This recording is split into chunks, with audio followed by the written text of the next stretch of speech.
Welcome. In front of me is an OPPO Reno 8T, and today I'll show you how you can import your contacts from the SIM card to the device. Now, to get started, all you need to do is open up your contacts application. From here, navigate to Fix and Manage,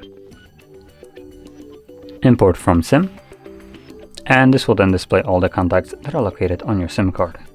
Now, as you can see, for me, all of them are deselected. That's because all these contacts already exist on my Google account, which is listed right here. But if I change it to this device, as you can see, I can import all these contacts to my phone. So that's what I'm going to select. It also asks me if I want to keep or remove them. I'm going to keep them just because it doesn't really affect anything, and obviously if something happens to your device, you have a backup copy on your SIM card. So keep. And now when we go to our contacts, by default it will probably be in your Google account still, so we can tap right here on this icon and select device, and this will then display all the contacts that are on the device. So there we go. Now if you found this very helpful, don't forget to hit like, subscribe, and thanks for watching.